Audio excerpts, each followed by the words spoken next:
Hi, welcome to my podcast, Becoming a Cut Flower Grower. I'm your host, Lydia, and I'm here to share my year of growing and selling cut flowers. I'll be giving you the lowdown on everything I'm doing and sharing all the highs and lows, the good times and the inevitable disasters, all in real time. Join me on my cut flower journey, starting right now. Hello, good evening. It is Tuesday, the 12th of August, 2025. I am recording this at home, about 2 inches away from a fan. So I hope that it doesn't affect the quality of this audio. It's probably actually better than being on the plot, which is like being next to the M25.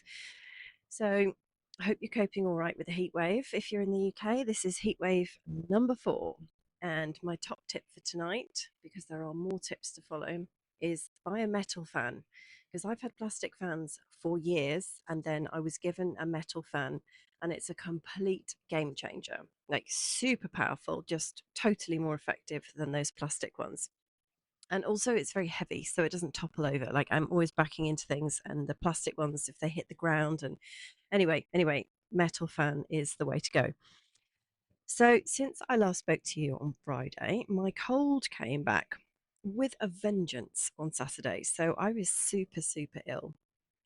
And that was really difficult because I went to say goodbye to a friend of mine who's actually leaving the country, and I couldn't give her a hug because I didn't want to give her my cold before she got on the plane. So, that was absolutely rubbish. And I was just completely wiped out all weekend until I finally got my mojo back on Sunday evening. And then I got bitten by a horsefly, which was extremely painful and very irritating. I don't know if this has happened to you, but I don't ever feel them. Like sometimes I can feel bugs and flies and mozzies and all the rest of it, but I never feel the horseflies. And then I just looked down, there was something there, and then there's just blood all down my leg, and you get this massive lump comes up, and then it just itches like mad, like with 4 days after it happened, and I'm still itching. So yeah, not my best week, actually, not my best weekend either, but it happens. So I've been laying bark mulch since I got rid of that cold to just try and keep some moisture in the soil and reduce the weed growth, because the weeds don't seem to be affected by the heat wave and the drought at all. They're absolutely having an amazing time up on the plot. My other half said to me the other day, "You're really good at growing nettles." And I was like, I am. I'm so good at it. Like maybe I should just completely pivot the business and just grow nettles and dry them and sell tea. It would probably be so much easier. And if there weren't already absolutely masses of people doing that, I would give it some serious consideration because I am a professional nettle grower. I've also been watering and deadheading like mad. We had a tiny little shower last night, which was pretty amazing. But at the end of today, obviously, the ground is just baked again. And we are in the midst of heatwave number 4, which is just having a really horrible impact on everything. So everything is like a month ahead anyway. But what's really makes me a little bit sad is that the countryside is now looking absolutely ravaged.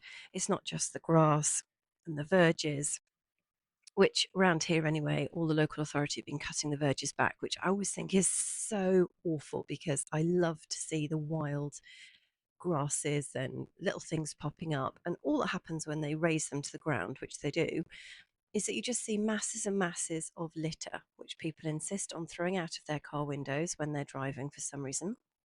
And of course, when the grasses and the verges are all really tall, you can't see any litter. And now all you can see is just rubbish everywhere, which the local authority don't go back and collect. So we're now just driving around looking at litter. It's really frustrating.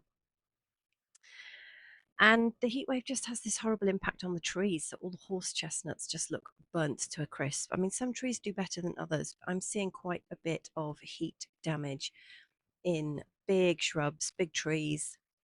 Everything is just absolutely parched. And it's not just the lack of water, it's just the extreme heat and the glare of the sun. So it almost doesn't matter sometimes how much you water, because if things just get leaf scorch and burnt and dried to a crisp, then you can't do anything about that unless obviously you put sunshade up or material to cover them.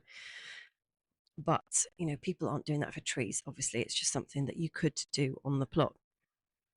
And I was looking up, actually. I mean, I did kind of know this from my gardening training, but I was looking up exactly what happens to plants at certain temperatures that really causes them problems. And of course, what I'd forgotten about from my training is that they close their stomata on their leaves to stop excessive water loss through transpiration, and it also helps to cool themselves down.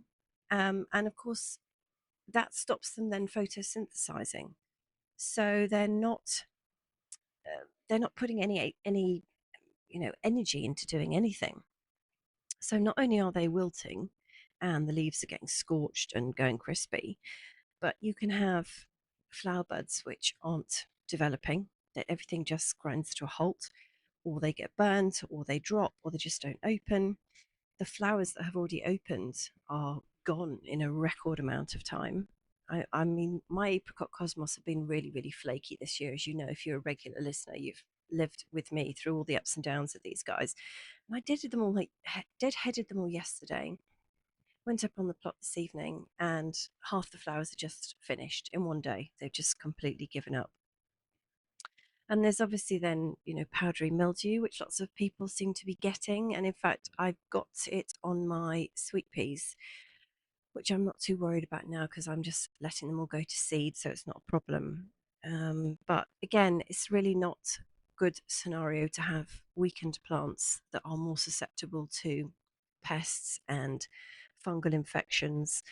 Um, so, yeah, I mean, really, all I can do at this point is just keep mulching, keep watering. And it's made me really think about reevaluating. Well, actually, I'm always reevaluating what I'm going to be doing next year. But it does makes me think, gosh, I really don't want things on the plot that have to take so much water because it just doesn't seem a very good idea at all. And of course, some of the perennials I have barely watered at all this year. They're having an amazing time. So it really is a good opportunity to think about what you could be growing that is less water hungry. And I didn't have a wedding last weekend, and I don't have one this weekend actually, which has been very disappointing and just made me also question, what I am doing with the business. And yeah, I've just had a bit of a meh over the weekend. Not helped, I think, by being ill, because when you're ill, everything seems like so much worse and you can't get out and do stuff like you can. But I was so exhausted and ill and couldn't, you know, do very much because I was sneezing like so violently. And then I kept thinking, well, maybe it's just an allergy. Maybe there's loads of pollen around. But, when the sneezing is just completely out of control and you can't breathe, and you just think, I can't even function like at this level, I just need to rest and it will pass, and obviously it does. But I have genuinely considered just giving everything up this weekend. I mean, just thinking about everything that I've learned this year and what I need to change, because I don't want to give up. In fact, I am not giving up. Don't all tune out, please, because you think I'm actually going to pull the plug and it's all going to stop. It's just sometimes it's just a lot. It's just really overwhelming. There's so much to think about and so much to do. And if you have weekends like me where I didn't sell anything, it all feels a little bit bleak. And I'm going out there on the plot thinking, oh my goodness, I've got all these flowers. What on earth am I going to do about them? And you're probably sick and tired of me saying this, but I just, have a business model, and I just didn't want to start going out trying to make bouquets. I still can't do them, despite lots of practicing. And just the thought of cutting things and taking them to a market and all the costs and the labor and how it all works is just like too much for me. So I'm sticking with my business model, which is makes me sound like so much more professional than I really am. It's just literally me growing some flowers. Um, but I'm sticking with the plan, which was to grow for selling to florists, for selling wholesale, to not get into retail this year. I really just wanted to be able to focus on one thing at a time instead of lots and lots of different markets, because I I just feel like I know there's lots of people out there that do this really well, and it's just me being hopeless. Like, but but I just didn't feel like I had the ability in my first year to try and supply all these different markets, farmers markets, for example, or monthly subscriptions for customers, or buckets for customers, and then do florists and try and do um, all these different avenues that it's all possible to do. And I just didn't feel like I had it in me. And of course, on that basis, I've done the tiny bit of marketing that I have done, even things like trying to think about who I am as a brand, and even just doing my logo was because I wanted to appeal to florists. And I don't know how to suddenly stop and change all of that and then suddenly have a brand that speaks to all of these different outlets, because I do feel like you have to have a focal point, and you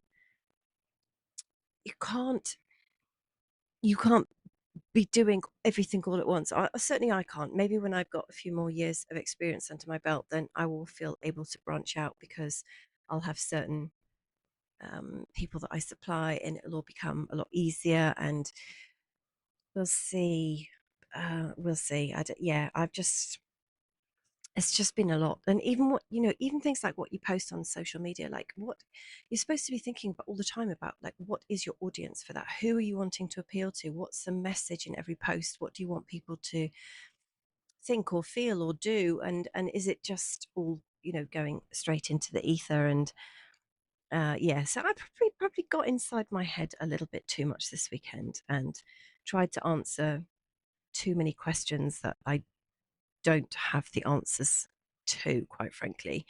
And yeah, just all got a little bit much, to be honest. Anyway, this afternoon I had a really, really good phone call with a lady who I supplied flowers for her daughter's wedding, some flowers, a month or so ago. They went off on the little boat, which was just like so much fun.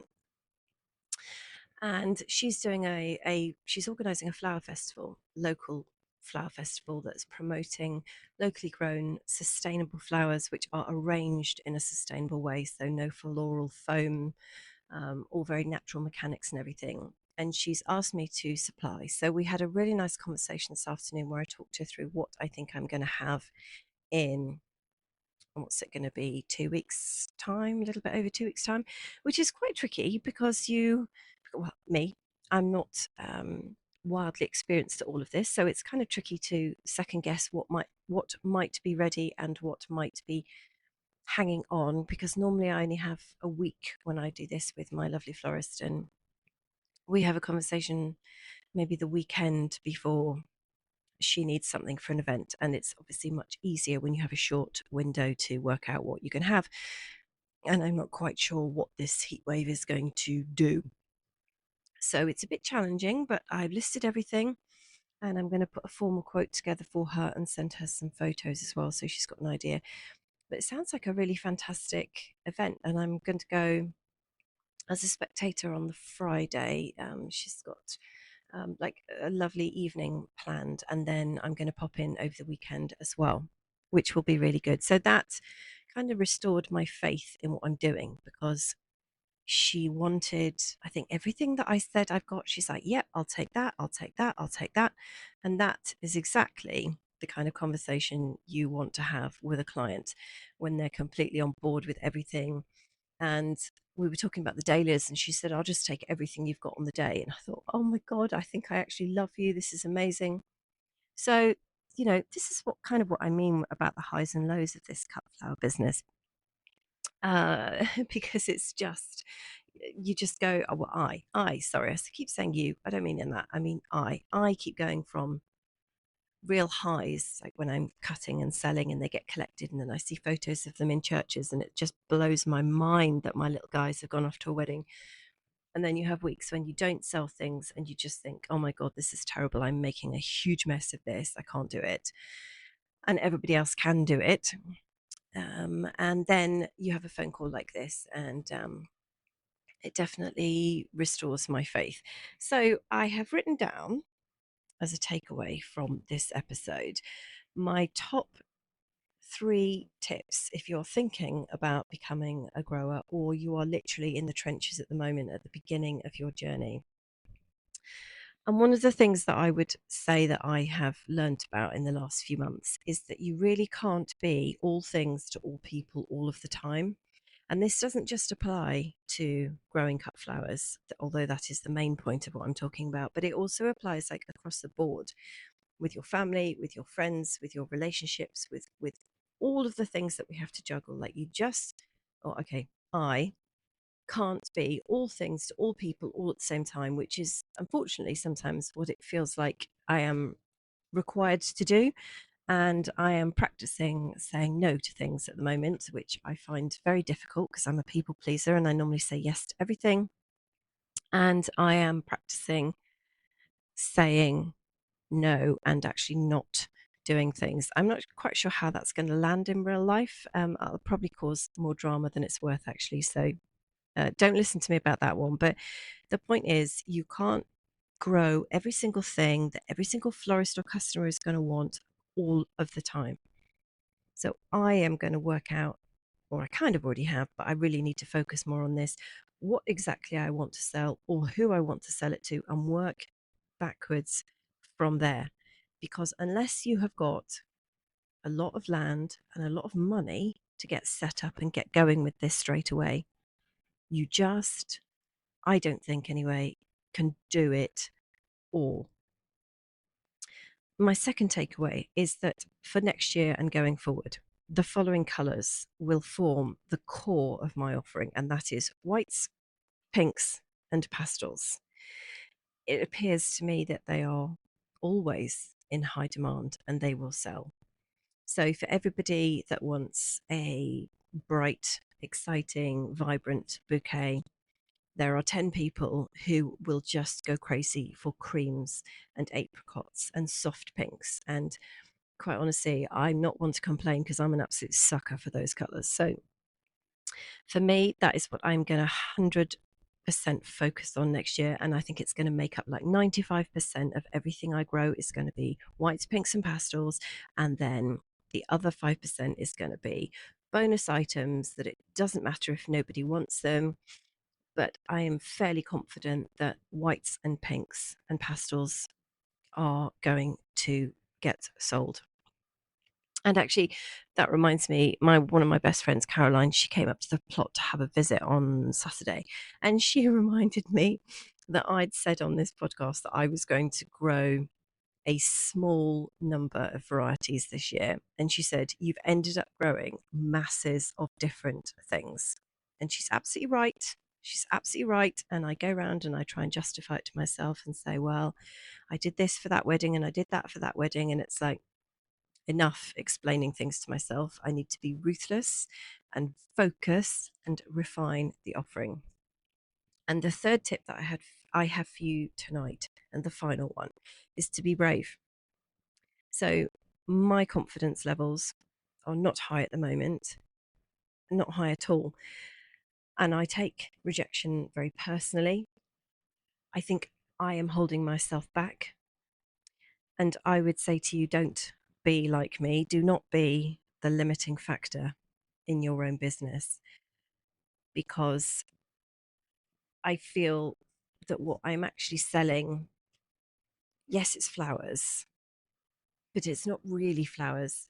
What we're selling when we grow these flowers is like a feeling or an emotion for somebody. It just happens through the medium of flowers. So I'm selling, the joy that somebody will have at their wedding, a smile, a feeling of being loved that someone gets when they're given flowers, acknowledgement, a thanks. That's what I'm selling. Like it's a moment in time when you get gifted flowers. It's quite magical. I don't think I'm explaining it very well.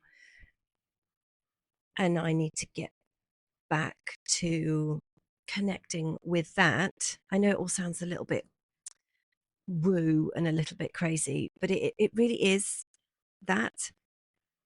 And, when if someone's selling food, it's like, okay, yes, they're selling food, but they're not selling food. They're satisfying somebody's hunger. It's all emotion driven. And flowers are right up there with the biggest emotional moments of our entire lives. But back to my key point number 3 is to be brave. And yeah, just be brave. I'm going to have to be working on this all of the time. I don't know where all of this bravery comes on. Maybe I need to stick on. Someone said to me, maybe you should stick on another patch and see what that happens. But I mean, in this heat wave, I kind of need to gaffer tape the things on. Maybe I'll try it and see what happens.